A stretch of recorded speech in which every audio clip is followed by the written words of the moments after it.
سحر مبین۔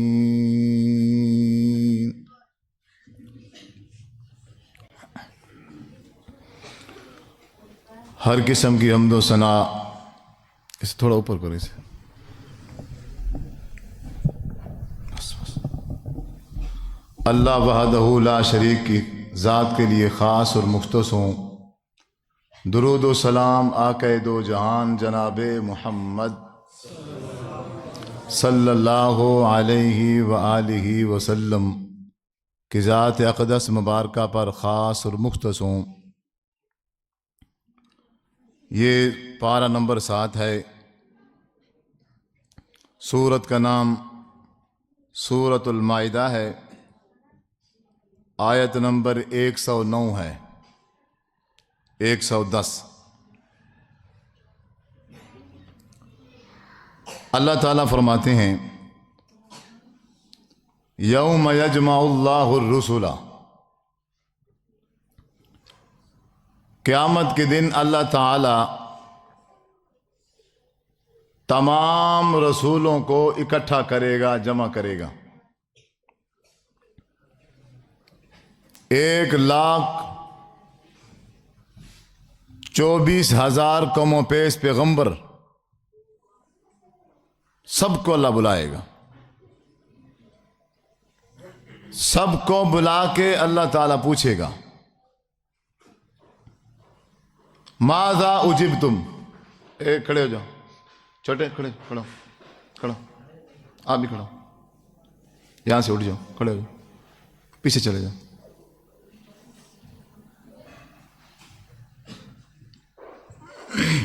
آپ کو تکلیف ہے؟ چلو، جب شروع ہو بتا دینا یا باہر چلے جانا۔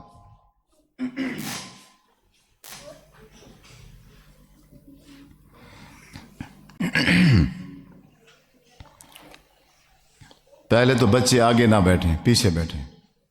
اگر آگے بٹھا دیے جائیں تو پھر انہیں سمجھا دیا جائے۔ کل قیامت کے دن اللہ تعالیٰ 1,24,000 قوم و پیش پیغمبروں کو بلائے گا، جمع کرے گا، فیقول، پھر کہے گا ماذا اجبتم،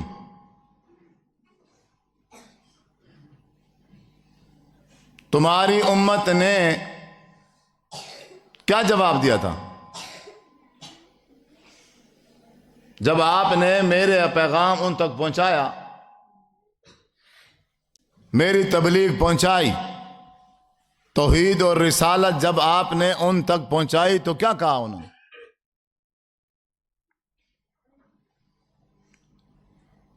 یا جو کچھ تم انہیں سمجھا کے آئے، پھر تمہارے بعد انہوں نے کیا کیا؟ اللہ تعالیٰ پوچھے گا نبیوں سے، اے ابراہیم علیہ السلام آپ بتائیے نا، آپ نے کہا تھا کہ بیت اللہ کے اندر میرا بت بنا کے لٹکا دینا، آپ نے کہا تھا۔ اے عیسیٰ علیہ السلام آپ بتائیے، آپ نے کہا تھا کہ میں اللہ کا بیٹا ہوں، نعوذ باللہ۔ اے موسیٰ کلیم اللہ آپ بولیے۔ ایک ایک رسول سے اللہ پوچھ رہا ہے۔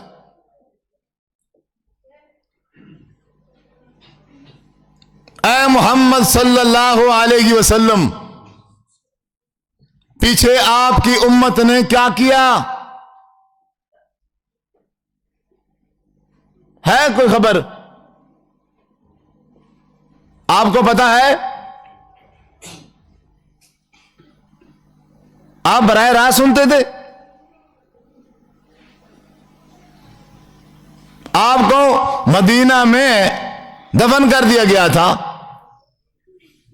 تو لوگ تو آپ کے بارے میں، آپ کے امتی تو کہتے تھے، آپ کو تو پل پل کی خبر ہے، آپ تو ہر چیز دیکھ رہے ہیں، آپ تو ہر چیز سن رہے ہیں، سمجھ رہے گئے کہ آپ ہمیں بتائیے پھر آپ کے چلے جانے کے بعد آپ کی امت نے کیا کیا؟ اگر علم ہے تو بتائیے۔ قالوا لا علم لنا،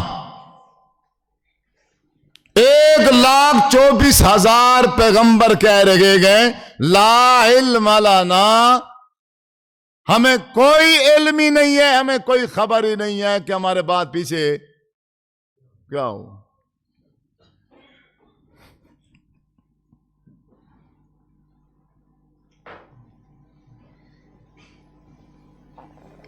انبیاء کو پتہ نہیں ہے، اور جو نبی بھی نہیں ہے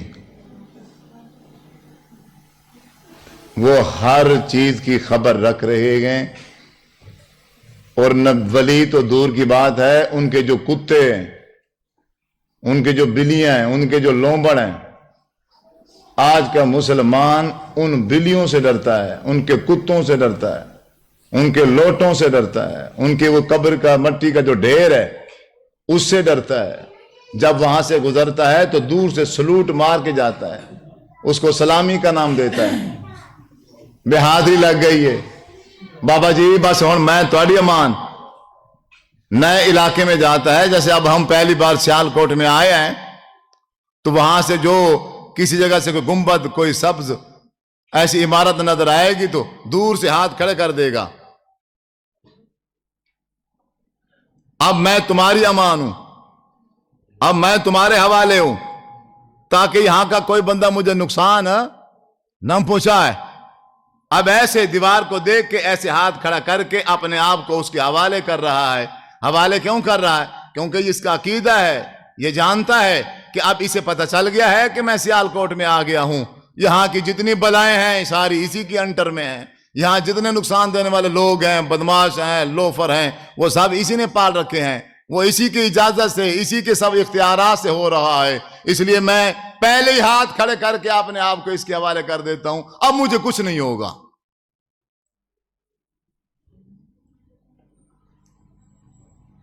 یہ عام انسان کے بارے میں عقیدہ ہے۔ اللہ تعالیٰ نبیوں سے پوچھ رہا ہے، اور انبیاء کیا کہہ رہے ہیں؟ لا علم لنا، ہمیں کوئی علم۔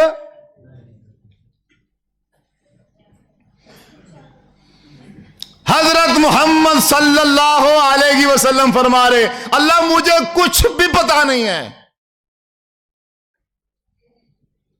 وجہ انکا انت علام الغیوب، عالم الغیب تو ہے اور پوچھا ہم سے۔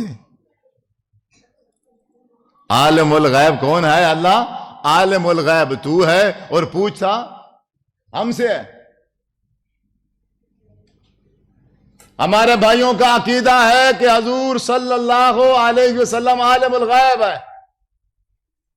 عقیدہ ہے کہ نہیں ہے؟ اس مسجد میں بیٹھنے والے کا بھی ہے کسی کا عقیدہ؟ ڈرنا نہیں ہے، صرف ہاتھ کھڑا کر دے، آج اصلاح کر کے ہی جائے گا انشاءاللہ۔ اگر کوئی ہے ہاتھ کھڑا کرے، کوئی بھی نہیں ہے تو یاد کر جائے، جس کا عقیدہ ہے جا کے اس کی اصلاح کرے، اسے بتائے کہ حضور صلی اللہ علیہ وسلم نے غیب کے بارے میں بتایا ہے۔ اب آپ نے غیب کے بارے میں بتایا تو اس لیے آپ کیا ہوئے؟ عالم الغیب۔ اور جو غیب کے بارے میں بتائے گا وہ غیب کو جانتا ہے، اور جو غیب کو جانتا ہے وہ کہتے ہیں عالم الغیب ہے۔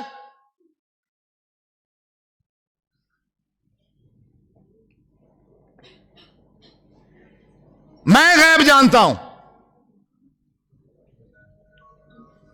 حضرت موسیٰ علیہ الصلوۃ والسلام کو میں نے نہیں دیکھا،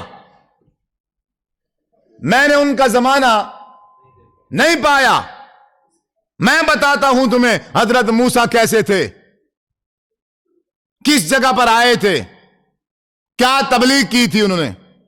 فرعون کے ساتھ کیا ان کا مناظرہ ہوا تھا، ساری خبریں میں دیتا ہوں آپ کو.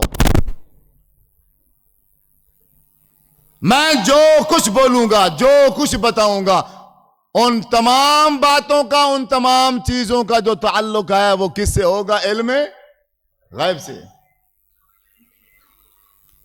تو اگر میں کوئی غیب کی خبر بتا دوں، کوئی غیب کی بات بتا دوں، تو کیا میں عالم الغیب بن جاؤں گا؟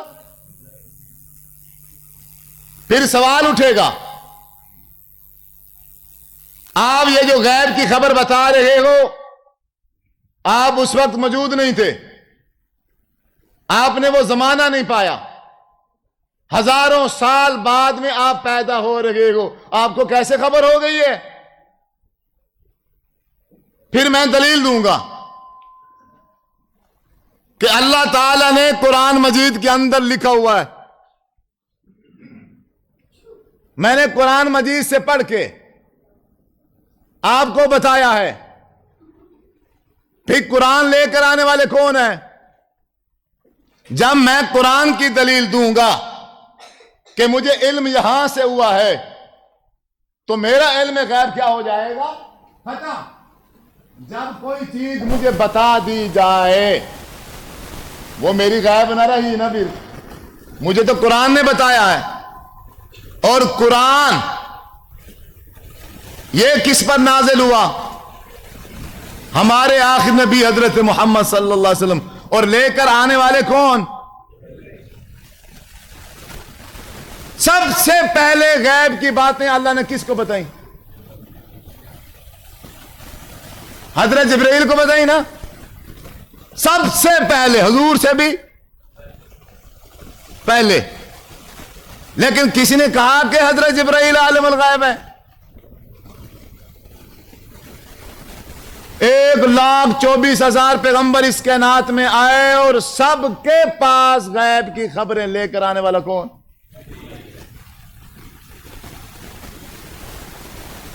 اس کے باوجود وہ عالم الغیب. جو حضور کو بتائے وہ عالم الغیب نہیں ہے، اور جو حضور کسی سے علم حاصل کریں وہ سارا کا سارا کیا بن گیا ہے؟ عالم الغیب. جب اللہ تعالیٰ نے غیب کی خبر دے دی، بتانے والا اللہ، تو پھر وہ غیب کیسا رہا؟ اگر کسی کو کوئی چیز بتا دی جائے پھر تو غیب رہتا ہی نہیں ہے. بچوں سے گزارش ہے، آپ خاموش ہو جاؤ، بچوں خاموش ہو جاؤ، سیال کوٹیو چپ ہو جاؤ، چپ ہو جاؤ، چپ ہو جاؤ، سیریس ہو کے بیٹھو. عقیدے کی بات ہے، عقیدے کی بات رہ جائے گی، پھر آپ خاموش ہو جاؤ. اور جنہیں تکلیف ہو رہی ہے کہاں ہے؟ کل سے دیکھو ذرا پیچھے ہو نا. جس میرے چھوٹے بھائی کو تکلیف ہو اسے باہر کرو، ایسے ماحول ڈسٹرب ہوگا. بار بار یہ مجھے بلوائیں گے تو میں موضوع سے ہٹ جاؤں گا.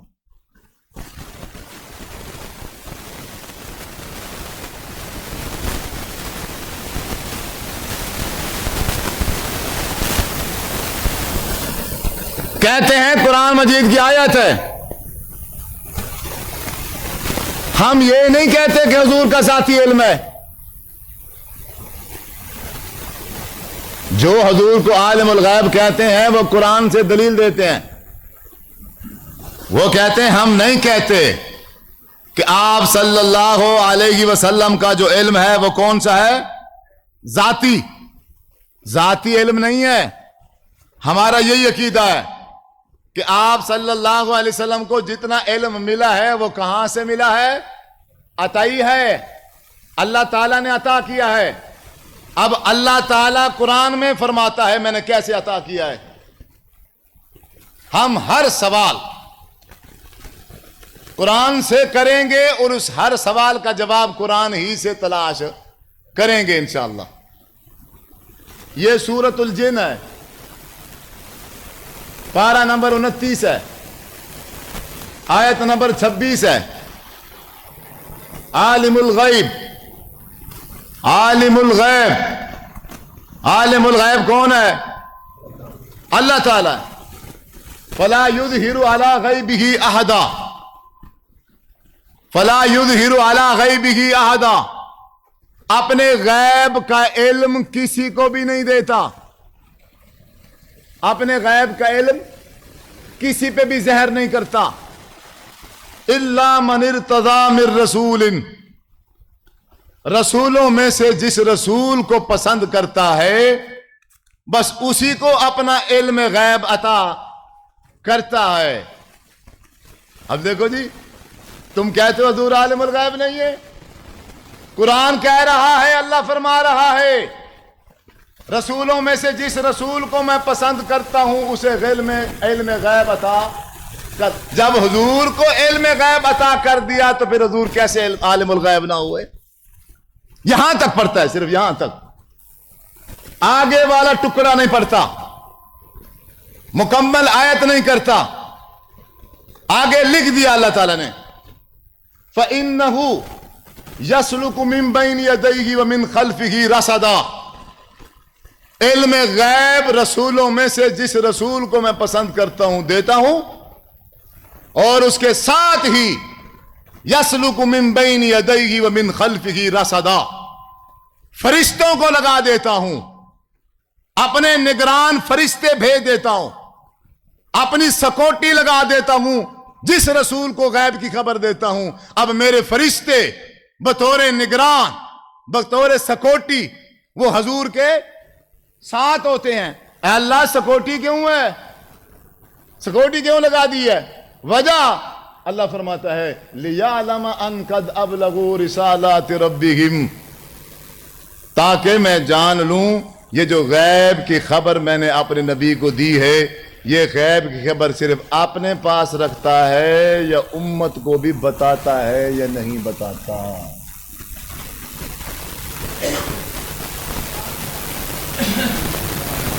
تاکہ میں دیکھوں، لِيَعْلَمُوا، تاکہ میں جانوں یہ جو غیب کی خبر میں نے حضرت جبرائیل امین کے ذریعے حضور تک پہنچائی ہے یہ آگے پہنچاتا ہے یا نہیں پہنچاتا، یا اگر آگے پہنچاتا ہے دوسری سورۃ الحاقہ، اگر آگے پہنچاتا ہے تو کس طرح پہنچاتا ہے؟ وہی اسی طرح پہنچاتا ہے جس طرح آسمان سے آئی ہے، یا اس میں کوئی رد و بدل ہوتی ہے؟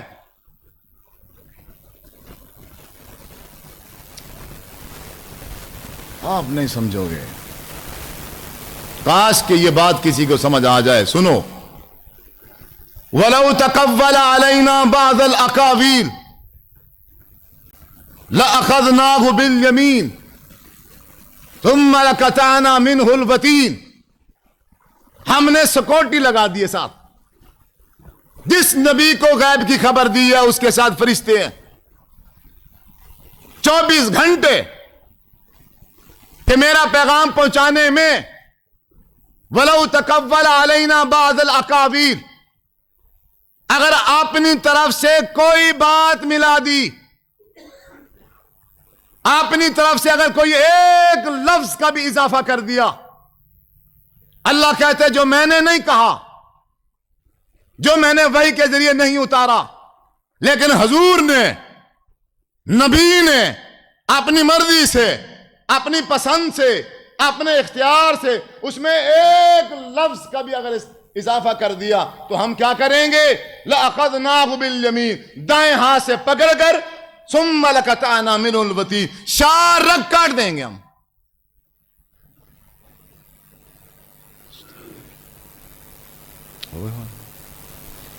اگر اللہ کے نبی نے ہماری اتاری ہوئی شریعت میں غیب کی خبروں میں ایک لفظ کا بھی اضافہ کر دیا، کم و پیش کر دی، ہم نے نہیں کہی وہ بات لیکن ہماری طرف منسوب کر کے کر دی، دائیں ہاتھ سے پکڑیں گے۔ ثم لقطعنا منه الوتین کہتے ہیں شارک کو، مطلب کیا ہے کہ ہم بالکل اسی وقت فوراً بغیر تاخیر کیے سر قلم کر دیں گے۔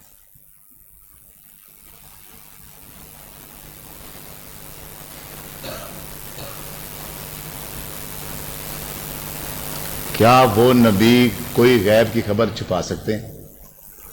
ہمارے نبی غیب کی کوئی خبر چھپا سکتے ہیں امت سے؟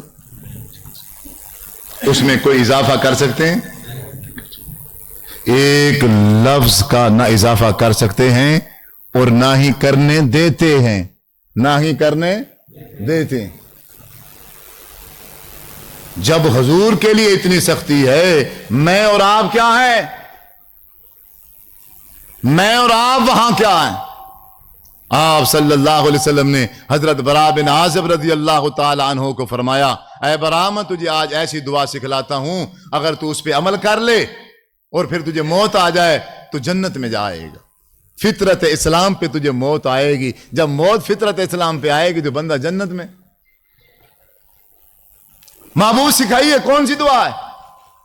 فرمایا جب آپ سارے کام رات کو کر لو، نماز پڑھ لو، کام کاج سارے کر لو، اب صرف سونا ہے، وضو کر کے بستر پہ آ جاؤ، دائیں کروٹ پہ لیٹ جاؤ اور دعا پڑھو، اللہم انی اسلمت وجہی الیک وفوضت امری الیک والجأت ظہری الیک رغبتا ورہبتا الیک لا ملجا ولا منجا منک الا الیک آمنت بکتابک الذی انزلت وبنبیک الذی ارسلت۔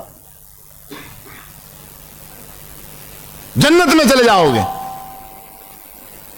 فرمایا محبوب میری یہ دعا سن لیں تاکہ مجھے یاد ہو جائے۔ انہیں شوق تھا جنت میں جانے کا، صحابہ کو شوق تھا کہاں جانے کا، اور ہمارے شوق کیا ہیں؟ جنت میں جانے کا کسی کا شوق ہے؟ انشاءاللہ ہے نا، صرف شوق نہیں ہے، آپ ناراض بھی ہو جاؤ۔ جنت میں جانے کا ہمارا کوئی موڈ نہیں ہے، نہ ہماری کوشش ہے، نہ ہماری کاوش ہے، نہ ہماری خواہش ہے، نہ تیاری ہے۔ صرف کہہ دینا ہاں جائیں گے جائیں گے جائیں گے، مذاق ہے؟ کون کہتا ہے مجھے جنت میں جانے کا شوق ہے؟ اس کا گھر چیک کرو، اس کی 30 سال کی زندگی دیکھو، اس کے 50 سال کے کام کاج دیکھو، پتا چل جائے گا ہمسایوں کو، پڑوسیوں کو، بھائیوں کو، بیویوں کو، خامدوں کو سب پتا ہے کہ ہم میں سے کون بندہ ہے جس کی خواہش جنت میں جانے کی ہے، دنیاوی کوئی خواہش نہیں رکھتا۔ یہ ہر بات، ہر معاملے میں، ہر چیز میں جنت کو ترجیح دیتا ہے، دنیا چھوڑ دیتا ہے۔ وہ جنت جانا چاہتے تھے، وہ سنیے میری دعا تاکہ میں وہ پڑھوں، روز عمل کروں، اور مرنے کے بعد میں کہاں جاؤں؟ جنت میں جاؤں۔ حضور نے کہا سنائیے، اب وہ دعا سنانا شروع کر دی۔ سناتے سناتے جب وہ پہنچا نا آمنت بکتابک الذی انزلت، آگے جو حضور نے الفاظ سکھائے تھے وہ تھے وبنبیک الذی ارسلت، لفظ کیا تھا؟ وبنبیک الذی ارسلت، لیکن حضرت براء بن عازب رضی اللہ تعالیٰ عنہ نے کہا وبرسولک الذی ارسلت، لفظ نبی کی جگہ پر کیا کہہ دیا؟ رسول کہہ دیا۔ نبی کی جگہ پر لفظ نبی بھی وہی ہے، رسول بھی وہی ہے، معنی مطلب مفہوم وہی ہے، لیکن لفظ کیا ہے؟ تبدیل ہے۔ یہ وہ لفظ نہیں ہے جو لفظ اللہ تعالی سے حضرت جبرائیل امین لے کر حضور کے پاس آئے تھے، یہ وہ لفظ آئے، معنی وہی، مطلب وہی، مفہوم وہی، لیکن آسمان سے اترا ہوا وہ لفظ نہیں ہے۔ آپ نے دعا سننے کے بعد کہا اے براء، اگر اسی طرح تو دعا پڑھ پڑھ کے سوتا رہا تو تجھے موت فطرت اسلام پہ نہیں آئے گی۔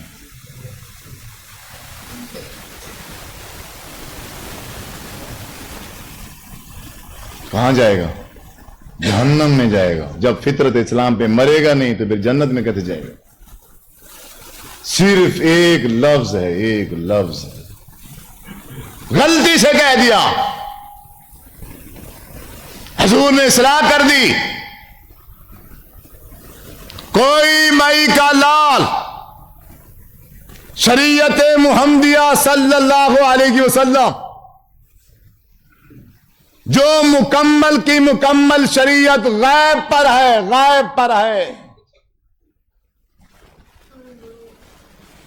اس میں کوئی بندہ بھی جس کے بعد حضرت جبرائیل امین وحی لے کر نہیں آتے، وہ تو دور کی بات ہے، وہ تو رد و بدل کر ہی نہیں سکتا۔ لیکن جس کے بعد جبرائیل وحی لے آئے، انہیں بھی اتنی سختی ہے کہ آپ اپنی مرضی سے ایک لفظ بھی نہیں تبدیل کر سکتے۔ آپ نے خامد اور بیوی کا معاملہ سنا، خامد نے 5 قسمیں اٹھا دی، اے اللہ کے رسول میں سچا ہوں، میری بیوی نے زنا کرایا ہے، میں سچا ہوں۔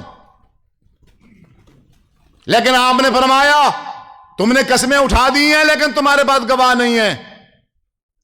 قرآن کہتا ہے اگر خامد کے پاس گواہ نہیں ہے، 5 قسمیں اٹھائے گا، بیوی کو بلایا جائے گا، وہ بیوی بھی 5 قسمیں اگر اٹھا دیتی ہے تو پھر بیوی کو بھی سچا سمجھا جائے گا، خامد کو بھی سچا سمجھا جائے گا، ہمیشہ کے لیے دونوں کو جدا کر دیا جائے گا۔ صحابی نے 5 قسمیں اٹھا دی، پھر آپ نے اس کی بیوی کو بلایا، اس نے بھی آ کے 5 قسمیں اٹھا دی۔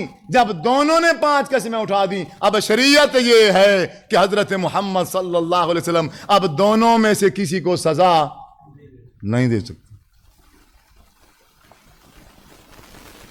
آپ نے فرمایا اے میرے صحابہ، مجھے یہ عورت جھوٹی لگتی ہے، شک پڑتا ہے مجھے، تم ایسا کرو اس عورت پہ نظر رکھو، جب یہ بچہ جنے، اس کے جو بچہ ہے اگر اس کے یہ جو ران ہیں وہ موٹے ہیں، اس کی پنڈلی ایسے ہے، اس کی فلان چیز ایسی ہے، اس کی آنکھیں ایسی ہیں، اس کے بال اگر ایسے ہیں، تو پھر تم سمجھ لینا وہ صحابی سچا ہے اور یہ عورت کیا ہے، جھوٹی۔ بچہ پیدا ہو گیا، جو جو نشانیاں ہمارے نبی نے دی تھیں وہی نشانیاں اس بچے میں موجود تھیں۔ صحابہ نے آ کے حضور کو بتلایا، فرمایا محبوب جیسے آپ نے کہا بچہ ویسا ہے۔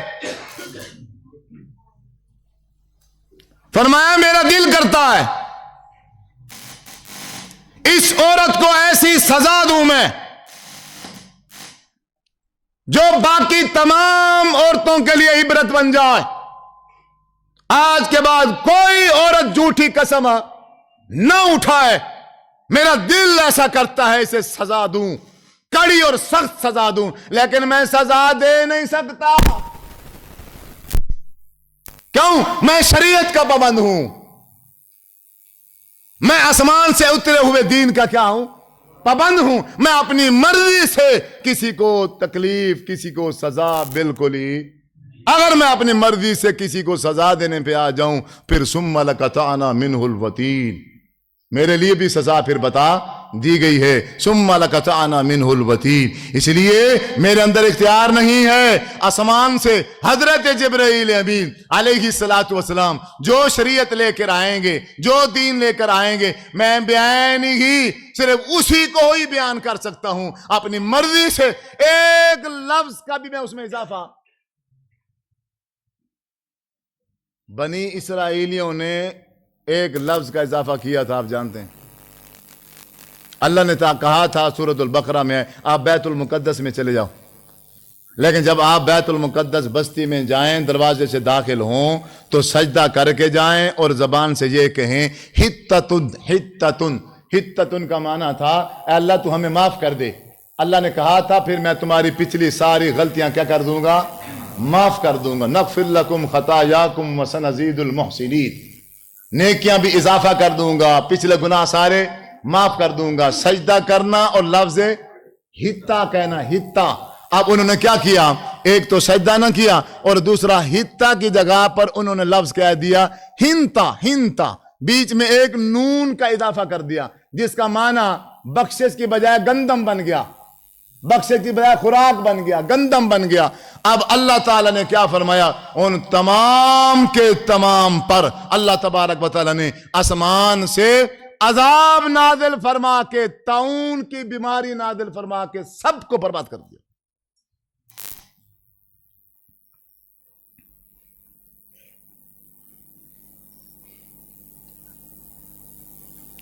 امت محمدیہ ہے صرف. امت محمدیہ نے آج 1400 سال کے بعد شریعت کا مکمل نقشہ تبدیل کر دیا ہے، اور پھر بھی آپ کی شکلیں ٹھیک ہیں، پھر بھی آپ کے گھر سلامت ہیں، پھر بھی آپ کے بچے سلامت ہیں، پھر بھی آپ کا کاروبار، آپ کا بزنس صحیح کھڑا ہے، پھر بھی علاقے میں آپ کا نام ہے، آپ کی شہرت ہے، آپ کا مقام ہے، اس میں کوئی کمی کوتاہی نہیں آئی. پہلے ایسے نہیں ہوتا تھا. جو دین ہے وہ دین نہیں لگتا، جو دین ہے وہ دین نہیں لگتا، اور جو دین نہیں ہے وہ دین بنا دیا گیا ہے. ہم میں سے ہر بندہ خوشی کے ساتھ اس پہ عمل کرتا، وہ بوڑھا ہے، وہ نوجوان ہے، وہ بچہ ہے، وہ بچی ہے، وہ بوڑھی مائیں ہیں، وہ غمی کا مقام ہو، وہ خوشی کا مقام ہو، وہ شادی بیاہ ہو، وہ نماز ہو. اب اللہ اکبر سے لے کر سلام تک ساری کی ساری نماز جو ہے وہ حضور کے طریقے کے مطابق ایک لفظ بھی نہیں ہے. اللہ اکبر سے لے کر سلام تک مکمل نماز کا طریقہ حضور والا نہیں ہے. اہل حدیثوں کا طریقہ الگ ہے. اہل دیوبندی وہ اور طریقے سے پڑھتے ہیں، اہل سنت والے اور طریقے کے پڑھتے ہیں. اہل تشیعوں کا طریقہ کیا ہے؟ اور ہے. ان کے جنازے مختلف ہیں. یہ جنازے کے اندر جو دعائیں پڑھتے ہیں، ثنا سبحانک اللہم و بحمدک و تبارک اسمک و تعالی جدک و لا الہ غیرک، یہ تو حدیث میں ہے، یہ حدیث میں ہے. لیکن یہ نہیں پڑھتے. یہ کیا کہے گا؟ سبحانک اللہم و بحمدک و تبارک اسمک و جل، جو شریعت میں نہیں ہے، جو اسلام میں نہیں ہے، جس کو اللہ تعالیٰ نے حضرت جبرائیل امین کو بھیج کر حضور پہ اتارا نہیں ہے. مولوی نے اپنی طرف سے جل ثناؤ کا اضافہ کر کے لگا دیا. ہر بندہ اسی کو پڑھتا ہے. اگر کسی کو سمجھا دیا جائے، کسی کو بتا دیا جائے، کوئی بندہ بھی اس کو تسلیم کرنے کے لیے تیار نہیں ہے. جاؤ جاؤ، تم فلاں ہو، تم فلاں ہو، تم فلاں ہو، تم فلاں ہو، تم فلاں ہو، اور ہم فلاں. کتنی دیر لگتی ہے اس کو چیک کرنے میں؟ کتنی دیر لگتی؟ گوگل پہ جاؤ، دیکھو، لکھو سبحانک اللہم و بحمدک و تبارک اسمک و جل ثناؤ کا لکھو، یا کل اکیلا جل ثناؤ کا لکھ دو. چیٹ جی بی کو کہو جل ثناؤ کا کس حدیث میں ہے، اور بتاؤ. ابھی یہیں بیٹھ کے چیک کر لو. ابھی کہو چیٹ جی بی کو جل ثناؤ کا کون ہے، کہاں ہے، کس حدیث میں؟ ابھی دودھ کا دودھ، پانی کا پانی ہو جائے. آپ پھر بھی نہیں مانو گے. آپ درود پڑھو گے نماز جنازے کے اندر، جو حدیث میں ہے وہ نہیں پڑھو گے. آپ کون سا پڑھو گے؟ آپ کو الگ ہے. اللہم صلی علی محمد وعلی آل محمد کما صلیت علی ابراہیم وعلی آل ابراہیم انک حمید مجید. یہ تو حدیث میں ہے، لیکن ہم کون سا پڑھیں گے؟ کسی کو آتا ہے؟ اب چپ کر جانا، اب نہ بولنا. بولو نا، وہ درود سناؤ نا جو جنازے میں پڑھتے ہو. کسی بھائی کو آتا ہے؟ اور جو دوسرا پڑھا جاتا ہے وہ آتا ہے؟ جی. اللہم صلی علی محمد وعلی آل محمد کما صلیت ورحمت، پڑھتے ہو؟ ورحمت وترحمت، آپ پڑھتے ہیں؟ آپ نہیں پڑھتے. اللہ تعالیٰ آپ کو مزید توفیق عطا فرمائے کہ آپ سنت کے مطابق جو دعائیں ہیں وہ پڑھتے ہیں. بڑے خوش نصیب ہیں آپ کہ اللہ تعالیٰ نے آپ کو محفوظ رکھا ہے. ہماری دعا ہے آپ کے حق میں، اللہ تعالیٰ اسی طرح ساری زندگی آپ کو محفوظ رکھے۔ ہماری کس سے دشمنی ہے؟ ہمارے سارے بھائی ہیں یہ، ہمارا باپ ایک ہے جس کا نام حضرت آدم ہے، ہماری آسمان سے رہنمائی کے لیے جو کتاب اتاری گئی ہے وہ ایک ہے، ہم نے جس نبی کا کلمہ پڑھا وہ ایک ہے، ہمارا قبلہ، ہماری حدیث، لیکن ہم ایک ہیں۔ کیوں؟ اگر آسمان سے اتری ہوئی شریعت پر اعتماد کرتے، اس میں کسی چیز کا اضافہ نہ کرتے اگر، تو آج ہم کیا ہوتے؟ ایک۔ اس قرآن کا آج تک کوئی بندہ لفظ تبدیل کر سکا ہے؟ اب یہ قرآن ہر گھر میں موجود ہے، پھر ایک کیوں نہیں ہے؟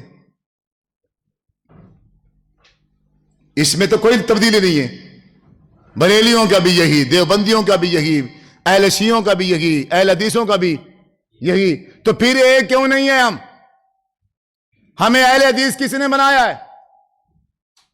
یہ کون آیا ہے بیچ میں جو ہمیں اہل دیوبند بنا کے چلا گیا؟ وہ کون ہے؟ ہمارا دشمن، اور جس نے ہمیں مسلمان سے بریلوی بنا دیا ہے۔ ویسے ہماری انڈیا کے ساتھ بنتی نہیں ہے، جنگیں ہو رہی گئے، نفرتیں پھیل رہی گئے، شرم نام کی کوئی چیز نہیں ہے۔ اپنے مسلک کا نام بریلوی انڈیا شہر کے نام کا رکھتا ہے، بریلوی شہر ہے انڈیا کا، نسبتیں اپنے مسلک کی، نسبتیں اپنی عبادت کی، اپنی نماز کی، اپنے روزے کی، اپنے حج اور زکوٰۃ کی نسبتیں بریلوی شہر کے ساتھ کرتا، اپنی نسبت دیوبند شہر انڈیا میں ہے اس کے ساتھ جوڑتا ہے۔ ویسے انڈیا کے ساتھ جنگ ہے، ویسے انڈیا کے ساتھ دشمنی ہے، عشق رسول کے دعوے حضور سے، عبادت کی نسبتیں انڈیا، مدینہ اچھا نہیں لگتا، مکہ اچھا نہیں لگتا، مکی نماز، مدنی نماز، یہ برا لفظ ہے۔ میں مکی ہوں، میں مدنی ہوں، یہ برا لفظ ہے۔ کون آیا بیچ میں جو ہمیں بریلوی بنا گیا؟ کس نے ہمیں اہل تشیع بنا کے کھڑا کر دیا ہے؟ میں بتاتا ہوں، آپ نے آج تک اس بات پہ توجہ نہیں دی ہے۔ میں نے چور وہ ڈھونڈا ہے، میں نے سراغ لگایا ہے اس کا۔ میں پہلے بریلویوں کے مدرسے میں داخل ہوا تھا، میری پوری فیملی بریلوی ہے، آج بھی بریلوی ہے، میرا بڑا بھائی خود بریلویوں کا عالم ہے۔ میں نے سراغ لگایا ہے، میں نے دیوبندیوں کے مدرسے میں تعلیم حاصل کی ہے، بس صرف میرے رب نے مجھے شیعوں سے بچایا ہے اور بچا کے رکھے، مجھے نفرت ہے۔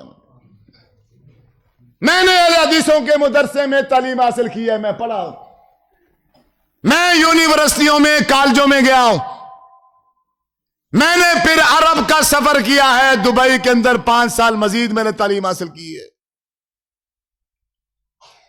اور جب میں نے 5 سال دبئی گزارے، وہاں جا کے جب میں نے ریسرچ کی، ہر مدرسے تو ہو کے گیا تھا میں، پھر وہاں جا کے دودھ کا دودھ اور پانی کا پانی ہوا۔ قرآن ایک ہے، قرآن کیا ہے؟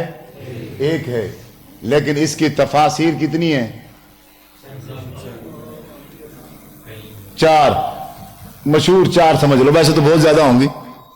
4 تفاسیر ہیں، تفسیر اہل حدیث، تفسیر اہل حدیث، تفسیر اہل دیوبند، تفسیر اہل سنت، اور تفسیر اہل تشیع۔ 4 کیٹیگری میں اس قرآن کے لفظوں کی تشریح کی گئی ہے۔ قرآنی آیات کی تفسیر کی گئی ہے. اب اتنا سا بچہ کھڑا ہوا, انہیں ہمیں حفظ کے لیے مدرسے میں داخل کرا دیا. ابو بریلوی تھا تو یقیناً اس نے کس مدرسے میں جانا ہے؟ بریلوی ہو. انہوں نے احمد رضا خان کی بریلوی کی تفسیر پڑھا 12 سال کے بعد بندہ پکا بریلوی, پکا ٹھپا. ایسا لگا اب یہ مر جائے گا, بریلویت کو استعفیٰ نہیں دے گا. مولوی نہیں سیدھا ہوتا. 12 سال کا کورس کرایا ہم نے بچے کو, اہل دیں, انہوں نے ہر چیز بند کر دی, دماغ ہی بند کر دی. وہ دیوبندی تیار ہوا. اہل تشیع کے تفسیر پڑھ کے کون بن گیا؟ شیعہ بن. عزیز بزرگوں, نوجوان ساتھیوں, ہمارے ساتھ ان انگریزوں نے, ان غیر مسلم کہتے ہیں کہ ان کا قصور نہیں, انہوں نے ہمارے مدارس, ہمارے مولوی خریدے ہیں. مذہبی طبقہ بکا ہے. آج سے 100 سال پہلے انہوں نے خریدے ہیں. چاہے اہل حدیثوں کو یہ میری بات بری لگ جائے, انہیں ابھی بھی فنڈ آتا ہے.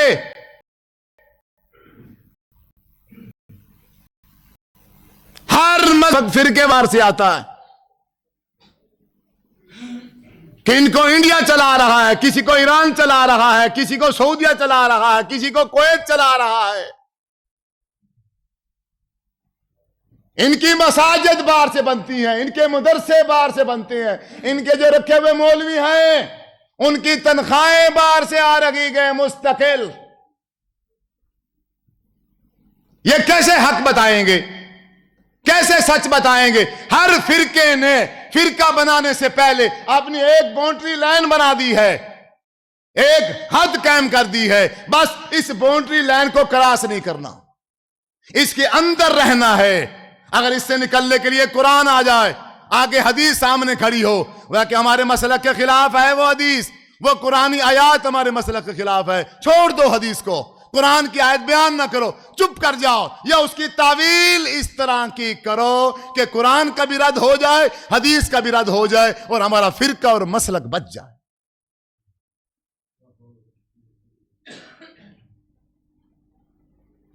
آج کوئی مولوی آپ کو صراط مستقیم پر نہیں لا سکتا مجھ سماعت.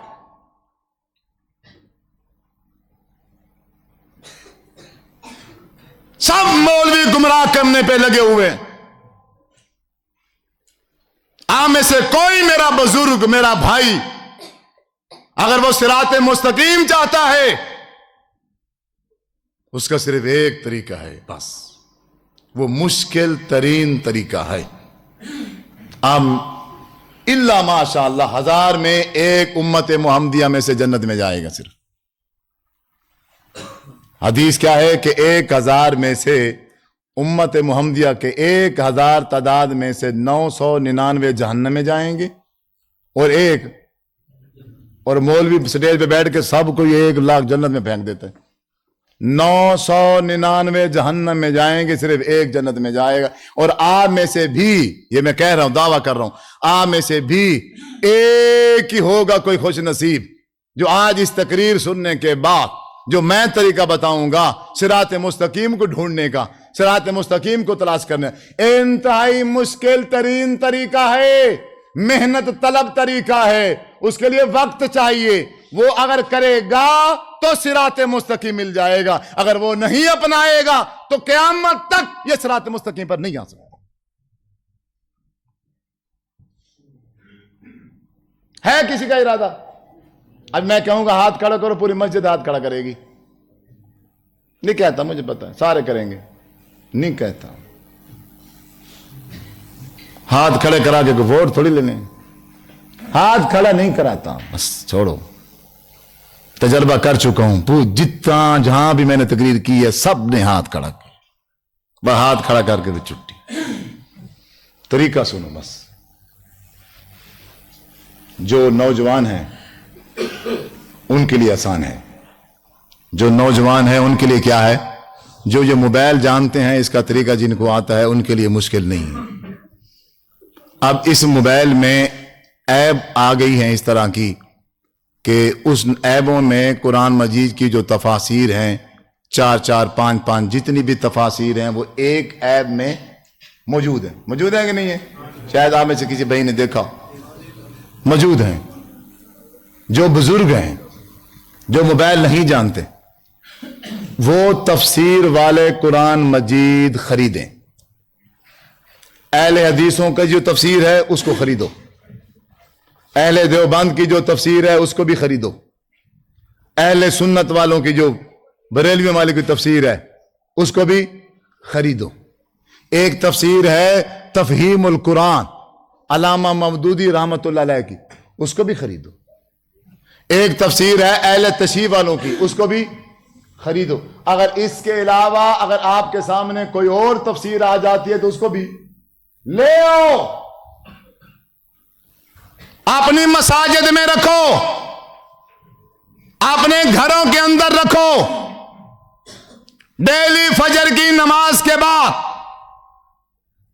قرآن مجید کو کھولو، اس تفسیر کو کھول کے ایک رکوع کا ترجمہ پڑھو۔ اب ترجمہ پڑھ لیا ہم نے، اب اس رکوع کو سمجھنا ہے، اب ان آیات کی تفسیر، اب ان آیات کی تشریح اصل وہ ہے۔ اب وہ کیا کریں گے؟ اب وہ اوپر ترجمہ کر کے نیچے تفسیر آئے گی، نیچے تفسیر بریلوی آئے گی، تفسیر دیوبندی فلاں فلاں فلاں سب۔ اب ہم نے وہ چاروں تفسیریں پڑھنی ہیں، اس آیت کے تحت چاروں تفسیریں ہم نے کیا کرنی ہے؟ پڑھنی ہیں۔ اور اس میں سے تفسیر لینی کون سی ہے؟ وہ قرآن کہتا ہے۔ اس میں سے تفسیر لینی کون سی ہے؟ وہ کون کہتا ہے؟ قرآن کہتا ہے۔ سورۃ البقرہ ہے، پارہ نمبر 1 ہے، آیت نمبر ہے فَإِنْ آمَنُوا بِمِثْلِ مَا آمَنْتُمْ بِهِ 137 فَإِنْ آمَنُوا بِمِثْلِ مَا آمَنْتُمْ بِهِ فَقَدْ اهْتَدَوْا۔ صحابہ کی طرح اگر قرآن پڑھو گے، صحابہ کی طرح اگر حدیث کو سمجھو گے، صحابہ کی طرح اگر قرآن کو سمجھو گے تو ہدایت ممکن ہے۔ اگر صحابہ کے طرز انداز پر نہیں سمجھو گے تو پھر ہدایت بھی ممکن ہے۔ اس آیت کی تفسیر نیچے اگر کوئی عالم، کوئی مفسر حدیث رسول کے ذریعے سے لکھ دے کہ جب یہ آیت اتری فلاں صحابی نے کہا ہے کہ میں وہاں موجود تھا اور حضور ایسے فرما رہے تھے، حدیث کا نمبر یہ ہے اور فلاں صحابی کا نام ہے، فرمان اللہ کے رسول کا ہے اور حوالہ نیچے دیا ہوا ہے۔ اب یہاں تک بات ٹھیک ہو گئی، یہاں تک بات کیا ہو گئی؟ اب چاروں تفسیروں میں سے یہ تفسیر لینی ہے، چاروں تفسیروں میں سے یہ تفسیر۔ اب اس تفسیر کو لے کے، ابھی ختم نہیں ہوا، اس تفسیر کو لے کے اب کیا کرنا ہے؟ وہ جو حوالہ دیا ہوا تھا نیچے حدیث کا، اب اس کو گوگل پہ لے جانا ہے، اس کو وہاں لکھنا ہے، لکھ کے ساتھ لکھنا ہے تخریج۔ تخریج ضعیف ہے یا صحیح ہے، ضعیف ہے یا، آپ وہی نمبر ڈال کے ضعیف صحیح لکھیں گے، وہ گوگل آپ کو وہ حدیث نکال کے دے دے گا، بتا دے گا یہ حدیث سند کے اعتبار سے صحیح ہے یا غلط۔ دودھ کا دودھ، پانی کا پانی ہو جائے گا۔ جب اس انداز سے میں قرآن مجید کا مطالعہ کروں گا، میں پھر نہ اہل حدیث بنوں گا، نہ اہل سنت بنوں گا، نہ بریلوی بنوں گا، نہ شیعہ بنوں گا، میں کیا بنوں گا؟ میں مسلمان بنوں گا۔ قرآن کی اس آیت پہ عمل ہو جائے گا، وَاعْتَصِمُوا بِحَبْلِ اللَّهِ جَمِيعًا وَلَا تَفَرَّقُوا۔ اللہ کی رسی کو مضبوطی سے پکڑو، پھر کے نہ بنو۔ عزیز بزرگ ہو، نوجوان ساتھی ہو، آپ میرے بزرگ ہو، آپ میرے بھائی ہو، میں اتنا دور دراز کا سفر کر کے آیا ہوں، اس کے صرف مین وجہ، مین خواہش، یہاں ٹائم دینے کا جو مین مقصد تھا وہ صرف یہی تھا جو میں نے آپ کے سامنے رکھ دی۔ شاید میری اس بات سے میرا کوئی بھائی صراط مستقیم پہ آ جائے۔ یہ مسجد اہل حدیثوں کی ضرور ہے، لیکن میں کسی بندے کو بھی اہل حدیث بنانے کے لیے نہیں آیا۔ میری دعوت وہ صرف یہی دعوت ہے کہ آسمان سے اترا ہوا جو قرآن ہے ہر گھر میں موجود ہے، اس کو پڑھو، اس کو سمجھو ایسے جس طرح صحابہ کرام نے اللہ کے رسول صلی اللہ علیہ وسلم سے سمجھا ہے. جو مولویوں نے اپنے عقل سے اپنی رائے سے قرآن مجید کی جو تفسیر کر دی ہے وہ ہرگز نہ لو. اگر اپنی عقل سے اگر کسی کو قرآن سمجھ آتا ہوتا تو وہ صحابہ کو آتا، لیکن صحابہ نے بھی جب کسی آیت کی تفسیر اپنے عقل سے کرنے کی کوشش کی ہے تو ان کو بھی کیا لگی ہے؟ غلطی لگی ہے. پھر ہمارے آخری نبی حضرت محمد صلی اللہ علیہ وسلم نے اس کی کیا کی ہے؟ اصلاح کی ہے. یہ آخری بات کر کے میں بات ختم کرتا ہوں. حضرت عدی بن حاتم رضی اللہ تعالیٰ عنہ مسلمان ہو گئے. مسلمان ہونے کے بعد حضور کے پاس آئے کہ میں نے اب روزے رکھنے ہیں رمضان کے، اب آگے رمضان آ رہا ہے، میں نے روزے رکھنے ہیں، آپ مجھے بتائیں کہ میں روزہ کیسے رکھوں، کب تک کھاؤں، کب تک پیوں، کوئی ٹائم وقت مجھے بتائیں. آپ نے شاہ فرمایا تم ایسا کرو، کلو وشربو، قرآن کی آیت پڑھ دی، کلو وشربو حتی یتبین لکم الخیط الابیض من الخیط الاسود من الفجر. جب تک سفید دھاگا کالا نہ ہو جائے اور کالا دھاگا سفید نہ ہو جائے، اے صحابی تو کھاتے رہنا اور پیتے رہنا. صحابی فرماتے ہیں حضور نے آیت پڑھ کے مجھے سنا دی تھی، اب میں نے اپنے دماغ سے سوچا، اس کو تشریح ہو رہی ہے، اپنے ذہن سے تشریح ہو رہی ہے. بھی میں نے کیا کیا؟ دو دھاگے لے لیے، ایک کالا دھاگا اور ایک سفید دھاگا، دونوں دھاگے میں نے اپنے تکیے کے نیچے رکھ دیے. اب میں صبح اٹھوں، دھاگے کو دیکھوں، ابھی تو کالا ہے، سفید ہے، کالا ہے، ابھی تو بدلے نہیں ہے. پھر میں کھانا شروع کر دوں، پیتا رہوں. میں دیکھتا رہا اور کھاتا رہا اور پیتا رہا، ادھر سے سورج نکل گیا پر نہ کوئی کالا ہوا اور نہ کوئی سفید ہوا. میں بڑا پریشان ہوا. میں وہ دونوں دھاگے لے کے حضور کے پاس پہنچا. میں نے کہا محبوب، آپ نے کہا کلو وشربو حتی یتبین لکم الخیط الابیض من الخیط الاسود من الفجر. میں تو فجر تک، سورج طلوع ہونے تک دیکھتا رہا اور کھاتا پیتا رہا، دھاگا تو کوئی تبدیل نہیں ہوا. حضور مسکرائے اور فرمائے اے عدی، تیرا تکیہ اتنا بڑا ہو گیا ہے کہ پوری مشرق تیرے تکیے کے نیچے آ گئی ہے.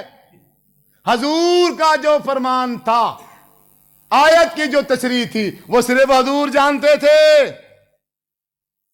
صحابی نے اپنی رائے سے سمجھنے کی کوشش کی تو کیا ہو گئی؟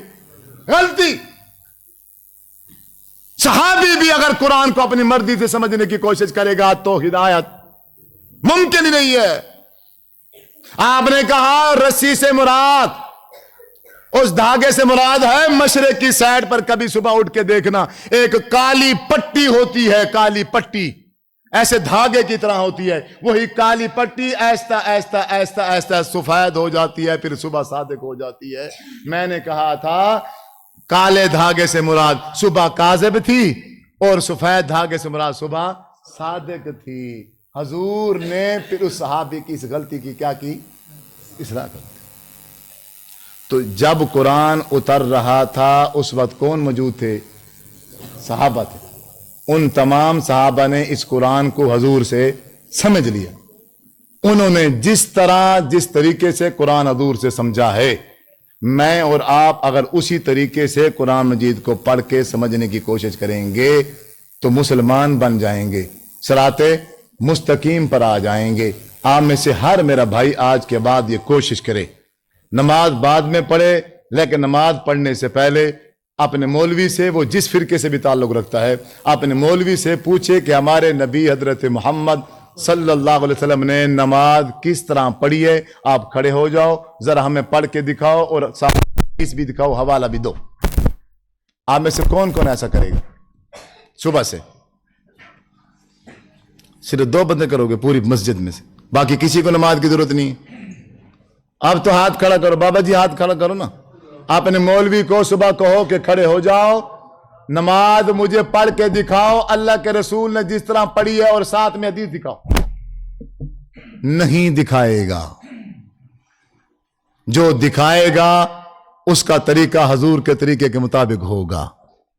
جس کا طریقہ حضور کے طریقے کے مطابق ہوگا، وہ جب آپ یہ سوال کرو گے نا، یہ میں آپ کو نشانی دے کے جا رہا ہوں، جب آپ اس سے یہ سوال جا کے کرو گے، اگر اس کا طریقہ حضور کے مطابق ہے، واللہ وہ خوش ہو جائے گا. آپ کو چومے گا، آپ کی خدمت کرے گا. بیٹھیے بیٹھیے آپ بیٹھیے، ابھی میں حدیث لے کے آتا ہوں، ابھی میں آپ کو دکھاتا ہوں. وہ خوش ہو کر آپ کو حدیث بھی دکھائے گا اور طریقہ بھی سمجھائے گا. اور جس کا طریقہ حضور والا نہ ہوا بے عزت کرے گا، بےزتی کرے گا، ٹائم نہیں دے گا، بہانے بنائے گا، کتاب نہیں ہے، فلاں چیز نہیں ہے. یہ لوگوں کی باتیں ہیں. تم کس چکر میں پڑ گئے ہو؟ تمہیں ہمارے اوپر اعتماد نہیں ہے. میں جھوٹ بول رہا ہوں، میری سفید داڑھی ہے، میری اتنی بڑی پگ ہے، اتنا بڑا عالم ہے. اس طرح کو گیم کرے گا. اب آپ میں سے کون کون کوشش کرے گا؟ نوجوان تو کم از کم ہاتھ کھڑا کریں گے کوشش انشاءاللہ. اگر پھر بھی مولوی نہ بتائے، پھر بھی مولوی نہ بتائے تو آپ کو میں یہ ایک فارمولہ دے کے جا رہا ہوں. یہ سارے مولوی میرے خلاف ہیں، وہ مجھے کہتے ہیں یہ موبائل والی بات نہ کیا کرو، پھر ہمارے مدرسے میں کوئی نہیں آئے گا، پھر ہمارے مدرسے میں. اور ویسے ہی اگر تمہارے مدرسے میں بھیج دیں تو تم کون سا تیر مار رہے ہو؟ اس سے تو بہتر ہے تم مدرسے بند کر دو.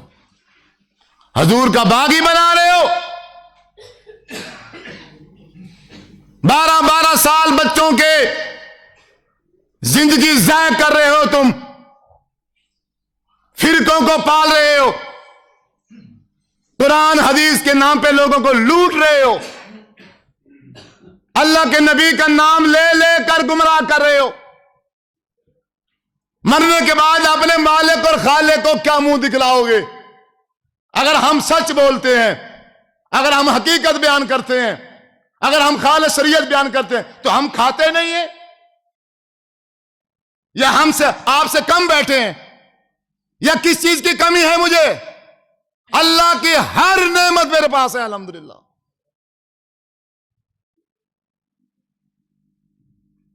سچ کا ساتھ دو بس، جھوٹے مولوی کا ساتھ مت دو. اپنا پیسہ، اپنا وقت، اپنی دولت اس پہ ضائع نہ کرو. سچے بن جاؤ اور سچے کے ساتھ کھڑے ہو جاؤ. وقت بھی اسے دو، پیسہ بھی اسے دو، اپنا ہر چیز سچے پہ قربان کرو. جو حضور کے ساتھ سچا ہے وہ ہر چیز کا لائق ہے، اور جو حضور کے ساتھ سچا نہیں ہے، باغی ہے، وہ مار کا لائق ہے اور کسی چیز کا لائق نہیں ہے. اللہ تعالیٰ سے دعا ہے اللہ رب العزت عمل کرنے کی توفیق عطا فرمائے. وآخر دعوانا ان الحمدللہ رب العالمین.